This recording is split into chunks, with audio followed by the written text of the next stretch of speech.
नमस्कार। माली समाचार हिंदी में आपका स्वागत है। मैं दिनेश माली। केंद्रीय मंत्री बोले, फेक न्यूज लोकतंत्र के लिए खतरा, डिजिटल मीडिया को जवाबदेह बनना होगा। आइए जानते हैं विस्तार से। केंद्रीय सूचना एवं प्रसारण मंत्री अश्विनी वैष्णव ने कहा कि पारंपरिक मीडिया आर्थिक रूप से नुकसान उठा रहा है, क्योंकि न्यूज पारंपरिक माध्यमों से डिजिटल माध्यमों की ओर तेजी से बढ़ रहा है। उन्होंने कहा कि इस समस्या का उचित समाधान किया जाना जरूरी है। राष्ट्रीय प्रेस दिवस के मौके पर केंद्रीय मंत्री ने वीडियो कॉन्फ्रेंसिंग से दिए संबोधन में भारत के स्वतंत्रता संग्राम में मीडिया के योगदान और आपातकाल के काले दिनों के दौरान लोकतंत्र को बनाए रखने में मीडिया के योगदान को स्वीकार किया। मीडिया के सामने 4 प्रमुख चुनौतियों का जिक्र करते हुए वैष्णव ने कहा, हालांकि पत्रकार की एक टीम बनाने, उन्हें प्रशिक्षित करने, समाचार की सत्यता की जांच करने के लिए संपादकीय प्रक्रिया व तरीके अपनाने और सामग्री की जिम्मेदारी लेने के पीछे जो निवेश होता है वह समय और धन दोनों के लिहाज से बहुत बड़ा है, लेकिन वे अप्रासंगिक होते जा रहे हैं, क्योंकि पारंपरिक मीडिया के मुकाबले सौदेबाजी की शक्ति के मामले में इन प्लेटफॉर्मों के बढ़त बहुत आसान है। वैष्णव ने फेक न्यूज व गलत सूचना को वर्तमान में मीडिया और समाज की 4 चुनौतियों का पहला स्थान दिया। वैष्णव ने कहा, यह न सिर्फ मीडिया के लिए ही बल्कि लोकतंत्र के लिए भी बड़ा खतरा है, क्योंकि भरोसे को कम करता है।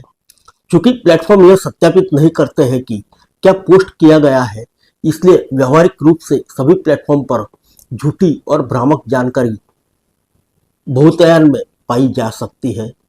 नतीजन तो बेहद जागरूक नागरिक हैं, वो भी इस गलत सूचना के जाल में फंस जाते हैं। केंद्रीय मंत्री ने पूछा, सवाल यह है कि इन प्लेटफॉर्म पर प्रकाशित सामग्री की जिम्मेदारी कौन लेगा। उन्होंने बिचौलिए और इंटरनेट सेवा प्रदाताओं को तीसरे पक्ष की सामग्री के लिए उत्तरदायित्व से बचाने वाले सेफ हार्बर प्रावधान पर फिर से विचार करने की वकालत की। वैष्णव ने कहा कि वैश्विक स्तर पर एक संरचना की प्रासंगिकता पर बहस चल रही है जो सुरक्षित हो। 1990 के दशक में जब इंटरनेट विकसित हो रहा था, तब भी ऐसी ही संरचना की जरूरत महसूस हुई थी। उस वक्त डिजिटल माध्यम की उपलब्धता कुछ चुनिंदा लोगों तक ही सीमित थी। वे अधिकतर विश्वविद्यालय और शोध संस्थान थे। वैष्णव ने कहा, पारंपरिक मीडिया को कंटेंट निर्माण के लिए किए गए प्रयासों का समुचित प्रतिफल दिया जाना चाहिए। यह जिम्मेदारी इस कंटेंट का इस्तेमाल करने वाले मध्यस्थ प्लेटफॉर्म की है। उन्हें पारंपरिक मीडिया के प्रयासों की भरपाई करनी चाहिए। उन्होंने कहा, डिजिटल माध्यम की आसान उपलब्धता के साथ आज स्थिति बदल गई है। यह बहुत आम और प्रचलित हो गया है। व्यवहारिक रूप से आप शहरों में हर व्यक्ति और ग्रामीण क्षेत्रों में बड़ी आबादी को देखते हैं जिनके हाथों में अब मोबाइल फोन है और वे डिजिटल रूप से दुनिया तक पहुंच बना रहे हैं। मंत्री ने कहा, मीडिया और समाज के सामने बौद्धिक संपदा अधिकारों पर आर्टिफिशियल इंटेलिजेंस यानी एआई का प्रभाव भी एक बड़ी चुनौती है। रचनाकारों, संगीतकारों, फिल्म निर्माताओं, लेखकों की निर्मित सभी सामग्री को एआई मॉडल में पचाया जा रहा है। ऐसे रचनाकारों के बौद्धिक संपदा अधिकारों का क्या होता है?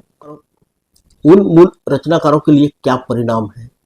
क्या उन्हें उनके काम के लिए मुआवजा दिया जा रहा है? क्या उन्हें उनके काम के लिए स्वीकार किया जा रहा है? वैष्णव ने कहा कि प्रौद्योगिकी में इस तरह के बदलावों के तहत मूल सामग्री रचनाकारों के लिए सुरक्षा क्या है?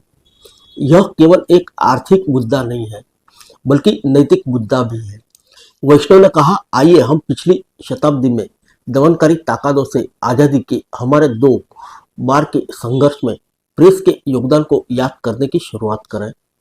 पहला ब्रिटिश शासन के स्वतंत्रता प्राप्त करने के लिए लंबे समय तक चली आई लड़ाई थी।